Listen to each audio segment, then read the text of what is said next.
Welcome back, you filthy exiles. So, I had a bit of a play with Cleave. I saw another build running on a champion, and I was like, you know what? I reckon I could get that working with a Zerker. So I took my Blade Vortex Chieftain, and I was like, I'm not enjoying this build. So let's turn it into a Cleave Zerker. And so far, this is a fun-ass build. Now, I haven't leveled up my gems. I was too lazy to buy them, and I had 23% corrupted brutality. So I haven't leveled up my gems fully yet. So, you know, we're already working with level 12 to 14 impale gems, multi-strikes and whatnot, and rage. This is a rage build. We're gonna fucking rage through maps. But anyway, this build, if we just look at a basic mechanic of how this works, essentially we're going to run Cleave. We're also going to run that gem that nobody ever uses or thinks about, which has corrupted blood, where you can get it for like 3 chaos.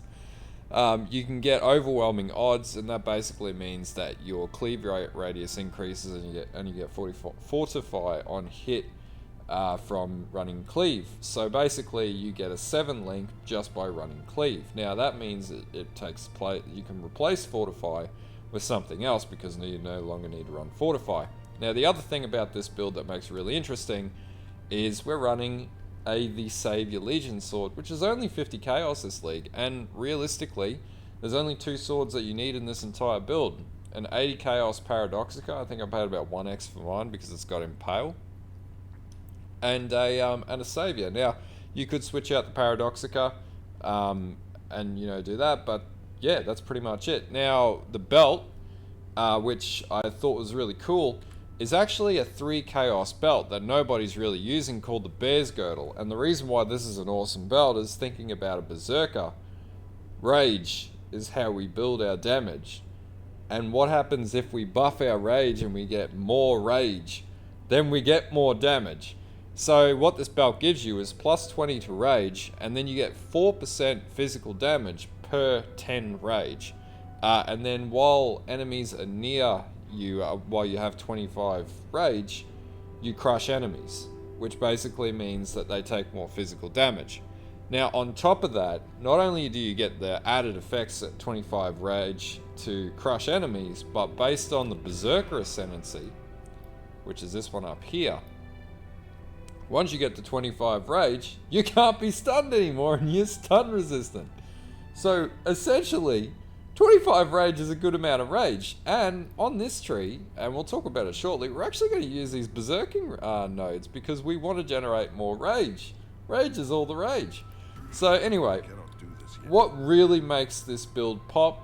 What really pushes the damage up? Well, we've got rage generation, and the berserking nodes. As you can see, I'm excited about this build. Rite of Ruin means it triples the effect of your rage, which means you get 3 times the amount of rage buff from raging. So what makes this even stronger is when you actually use totems and you buff up. Now berserkers, a lot of their damage base for taking bosses down, and this applies to any melee physical character, is actually running both ancestral war chief totems and ancestral protector totems. This is going to buff your attack speed and your physical damage. So like when I do this right now, I go into blood stance. I've got 40k on the tooltip, and that'll go up. Then I drop my my war chief, 46,000. I drop this, 54,000. So, you know, that's 14,000 DPS buff just on that without rage, and that's going to multiply by 3. I think the tooltip right now gets to about 200,000 when it peaks out.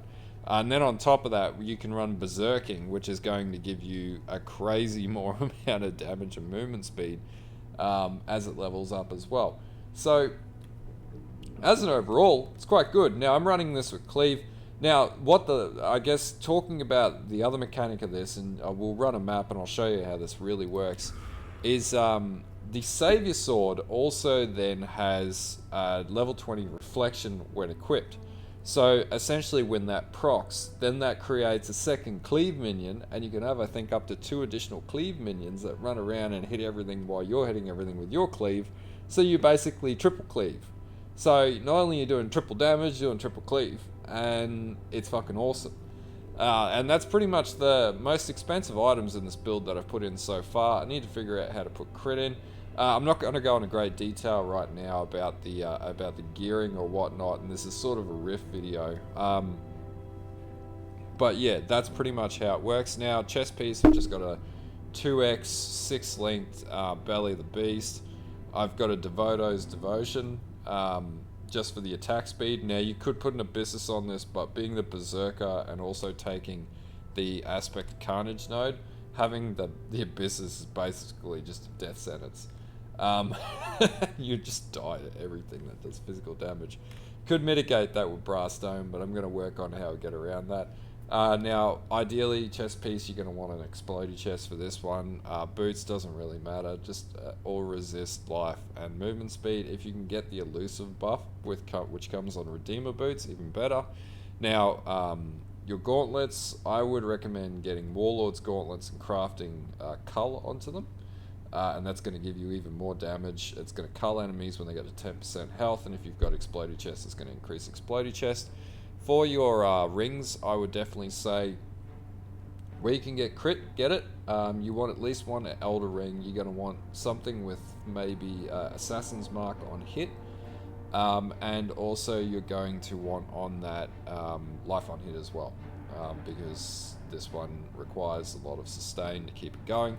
Once you get damage up, leech gets better, but I'm still experiencing some drop off when I'm bossing. You basically just want to insta leech back. Now, life is a bit of an issue, and I'm working on that, so this is just a sort of start to this, but I'm going to keep progressing this build because I'm having a lot of fun with this. It's at level 85 right now.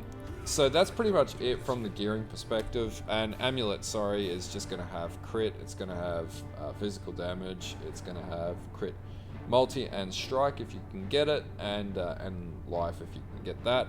I have got Spirit Void on it, which gives me mana leech, and normally that's what you'll anoint in the early days, but eventually once we deal with the mana problem, we are going to anoint Disemboweling, which is going to increase our crit multi and our strike chance, and it's going to be fully hectic, and it also requires a gold oil. Now, if we're talking about the actual pathing or the tree itself is pretty straightforward, so we'll just drop this down. So basically, I've sort of pulled this from a champion tree and reworked it a bit, and it still needs a bit of optimization because it's nowhere near where it needs to be. But so basically, you start at the Marauder nodes, you come down, you'll pick up Heart of the Warrior. Now, I've went up, I've picked up this dual socket here. I've picked up Berserking because we're looking at generating rage, and we need more rage and attack speed.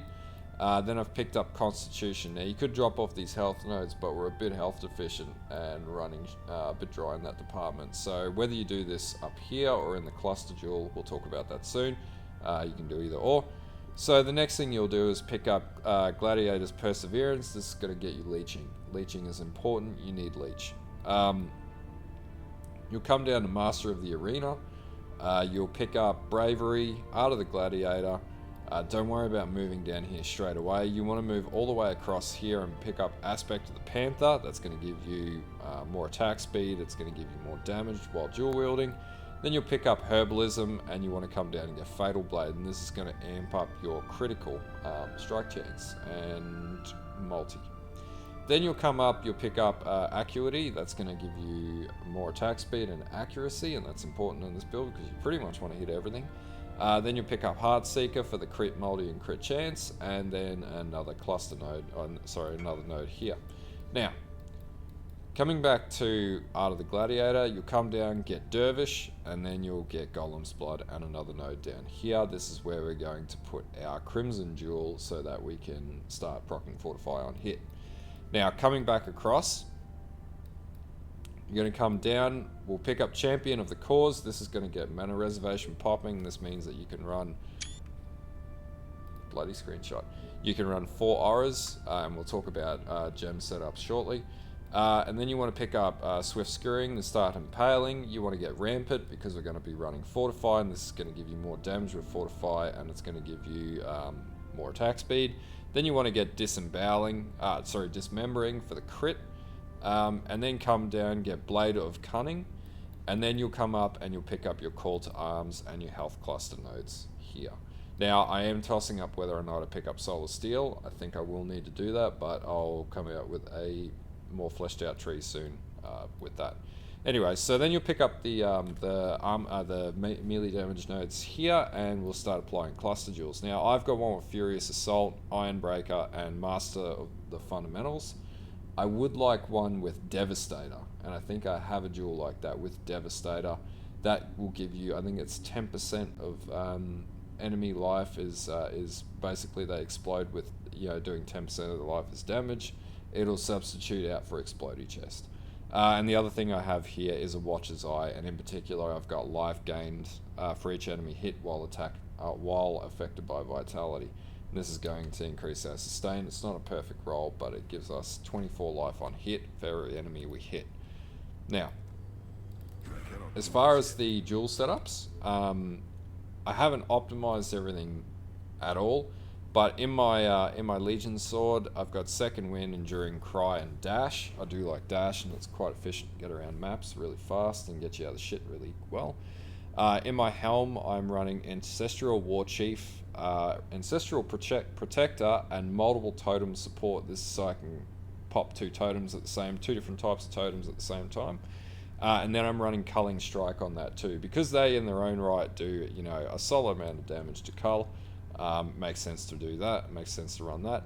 Now my second sword, I've just got Vitality in there, and really that's an open socket to do with whatever you want, because you don't really require any more gems than what I'm running now on this. In my chest piece, I've got Phantasmal Cleave. This will give you a chance to destroy corpses on kill. It's really cool. Does a lot of damage off the base damage. Cleave is actually quite a powerful skill. It's just not very loved in the game, and I don't think anyone plays it with Zerker. There's like one dude in the top, in the 100 cap from 95 to 100 that actually plays Cleave. But anyway, I digress.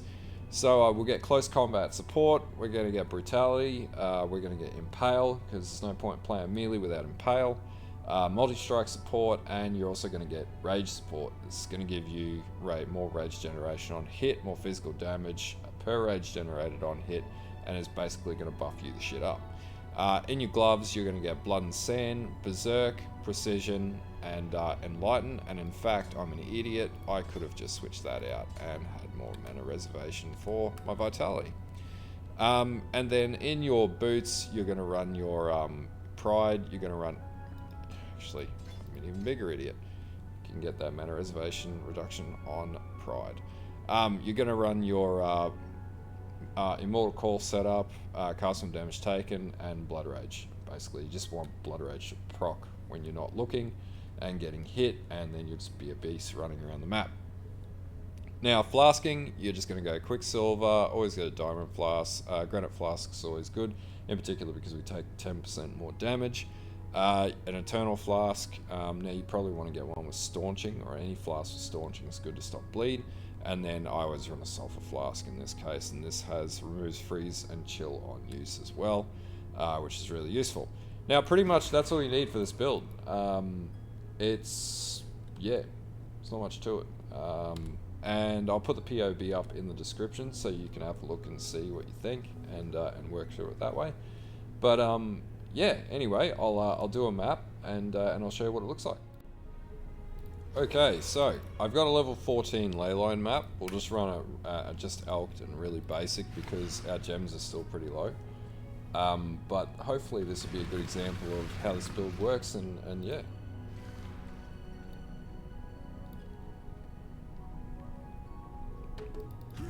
So basically you'll proc that when you run, and then yeah. Now its clear speed isn't as good as other builds, especially when they're fucking immortal like that. But as you can see, this is T14 and I haven't even leveled this to anything significant, and it just basically minces things. And as you can see, there's my little Legion Sword reflection, just doing its thing, running around, hitting everything.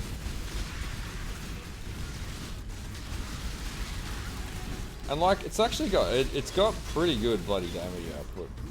like, you know, 156,000 on the tooltip. I think I cranked this up to about 2 mil, just shy of 2 mil DPS, just as it is, without any real min-maxing, so it does quite a lot of damage. And if we drop our totems down, 237 on the tooltip, and we just become a maniacal overlord of hate. So we'll just level that up.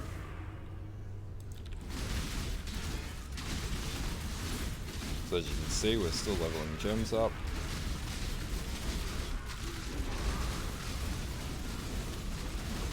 I love that. I actually really like this build. It's so crazy and different. As you can see, the leech and the life sustain, even at this point on T14s, is pretty okay. Like, you can't take any stupid amounts of damage, at least not at this stage, but eventually it'll be pretty much face tanking.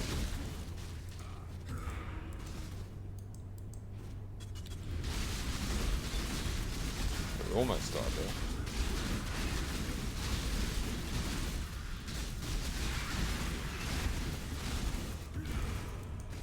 Not going to do side areas because I don't think it's ready for a T14 side area yet.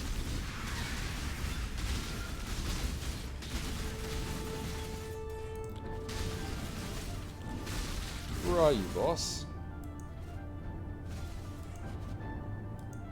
As you can see, with the rage buff and blood rage, it's quite fast. There we go.